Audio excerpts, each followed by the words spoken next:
इस घोर कलयुग में इंसान अगर परमपिता परमात्मा की अनमोल दात बहुमूल्य सौगात को हासिल करना चाहता है तो वो सौगात सबके अंदर छुपी हुई है। कोई जगह ऐसी नहीं है यहां वो सौगात ना हो। हर किसी के अंदर वो मौजूद है, लेकिन उसे हासिल करना मनुष्य के अलावा किसी के लिए संभव नहीं है। मनुष्य उस सौगात को हासिल कर सकता है और उस सौगात का नाम हमारे धर्मों में हरि रस, अमृत, आबो हयात, वो मालिक की शक्ति जिसको हासिल करने से इंसान का आत्मबल बढ़ जाता है, आत्मविश्वास बढ़ जाता है और उस आत्मबल के सहारे इंसान खंडों ब्रह्मंडों को पार करता हुआ मालिक के नजारे लूटने लगता है। साइंस भी यह मानती है जिनके अंदर आत्मबल होता है वो सफलता की सीढ़ियां चढ़ते चले जाते हैं और जिनके अंदर आत्मबल गिर जाया करता है सफलता के करीब होते हुए भी वो धड़ाधड़ गिरा करते हैं। तो आपका आत्मबल आपके अंदर लबालब भरा है। नासा साइंस के अंदर अमेरिका वो भी मान चुकी है इन बातों को कि विल पावर, आत्मविश्वास आत्मिक चिंतन से पैदा होता है। यही वेदों में, शास्त्रों में, सभी धर्मों के पवित्र ग्रंथों में फरमाया हुआ है कि आत्मबल हासिल करने के लिए, विल पावर हासिल करने के लिए आप आत्मिक चिंतन जरूर करें। आत्मिक चिंतन ही एकमात्र उपाय है जो आत्मबल को बढ़ा सकता है। और जिनके अंदर आत्मबल होता है वो पहाड़ जैसे रुकावटों को पार करते हुए अपनी मंजिल मकसूद पे पहुंचा करते हैं।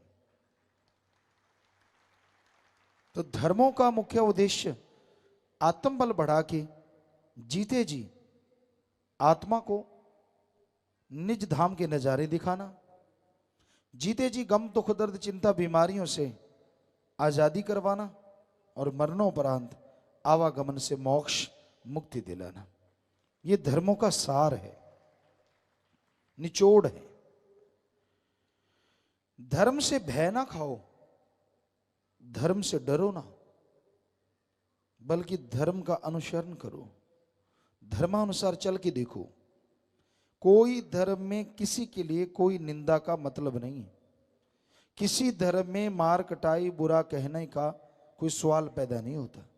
ठगी, बेईमानी, भ्रष्टाचार का कोई नामो निशान नहीं किसी धर्म में। किसी का दिल दुखाना, किसी को तड़पाना किसी धर्म में कोई जगह नहीं है। धर्म शब्द का मतलब आदमी को आदमी से, आदमी को अल्लाह वाहिगुरु मालिक से जोड़ना है, तोड़ना नहीं। तो इसलिए अगर इंसान, इस धरती पे रहने वाले इंसान जो कि ज्यादातर किसी न किसी धर्म को मानने वाले हैं, किसी न किसी धर्म में पैदा हुए हैं, अगर वास्तव में वो धर्म की शिक्षा हासिल कर लें तो वो बहुत तरक्की कर सकते हैं। क्योंकि इतनी बड़ी महाविज्ञान है धर्म जिसके विज्ञान नजदीक भी नहीं है। हजारों साल पहले धर्म ने ये बता दिया, लाखों चंद्रमा, लाखों सूरज। और आज साइंटिस्ट ये मानने को मजबूर हैं वाकई लाखों चंद्र सूरज पूरे ब्रह्मांड में हैं। ये विज्ञान मान चुकी है। तो धर्म के द्वारा साइंस में, अपने शरीर की साइंस में आप तरक्की कर सकते हैं। जैसे दूसरे साइंस में प्रोफेसर, लेक्चरर, साइंटिस्ट होते हैं, वैसे धर्म में संत, पीर, फकीर होते हैं जो बताते हैं कि आप कैसे, किस फार्मूले को हल कर सकते हैं। तो उनकी बात सुन के अगर कोई अमल करे तो ही तरक्की हो सकती है। सभी लोग नहीं, कोई भाग्यशाली, अच्छे संस्कारों वाला, सुमरन वाला, भक्ति इबादत वाला संत, पीर, फकीर की बात मानता है। मन इंद्रियां बड़े फैलाव पे हैं, लोग दांव तकाते रहते हैं, कोई मालूम नहीं कब किसी का मन हावी हो और कब उचारों खाने चित हो जाए। बड़े बड़े बहादुर योद्धा कहलवाने वाले मन के आगे चींटी की तरह मसले गए, क्योंकि ये मन को हराना कोई छोटी मोटी बात नहीं होती। मन को हवा देना ये तो दुनिया में सारी दुनिया कर रही है, ये कोई बड़ी चीज नहीं है, हमारे लिए कोई नई चीज नहीं है।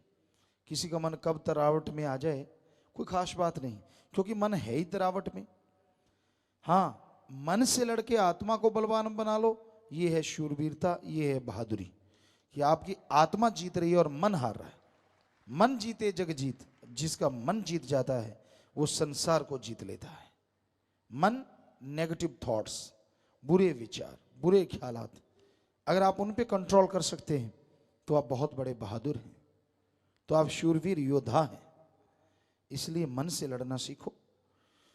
सुमरन के द्वारा, भक्ति इबादत के द्वारा तभी रूहानियत में आप तरक्की हासिल कर सकते हैं, तभी उस साइंस को आप सही तरीके से जान सकते हैं जो महासाइंस है, महाविज्ञान। तो भाई, संतों के वचन जो मान लेता है वही परमानंद का पात्र बनता है। उसी के अंदर हरिरस अमृत आबो हयात उसे पीने को मिलता है, और जो अंदर के हरिरस अमृत को पी लेते हैं वो कभी बुराइयों में नहीं बल्कि अच्छाई, नेकी, भलाई में ऐसी तरक्की करते हैं कि आने वाले युगों में उनका नाम आदर सत्कार से लिया जाता है। तो जिंदगी आपकी है, आप आए यहां भोग के चले गए, दिया बुझा के चले गए, या फिर एक मसाल की तरह जगा के गए जिंदगी को कि जो भी आए आने वाला उस मसाल के प्रकाश में आगे बढ़ता चला जाए। तो ये आपके हाथ में है दोनों रास्ते। आप किस रास्ते पे चलना चाहते हैं, आप मर्जी के मालिक हैं, आप पशु नहीं हैं, कि कोई किसी को गुलाम नहीं बना सकता। हर आदमी मर्जी का मालिक है, तो अपनी मर्जी से चले, जैसे मर्जी चले, कोई किसी को रोक नहीं सकता। पर संत पीर फकीर प्रार्थना दुआ जरूर करते हैं, ये मर्जी आपकी है, आपका अपना जीवन है, जैसे मर्जी जिए, लेकिन अगर उसे अच्छाई, नेकी, भलाई में जिए तो आपका ही नहीं परिवारों का नाम भी अमर होगा और आप मालिक की खुशियों से माला माल होते चले। धन धन सतगुरु तेरा ही आशा। सभी साध संगत जी से निवेदन है कि मेरा चैनल जरूर सब्सक्राइब करें जी। धन धन सतगुरु तेरा ही आसरा।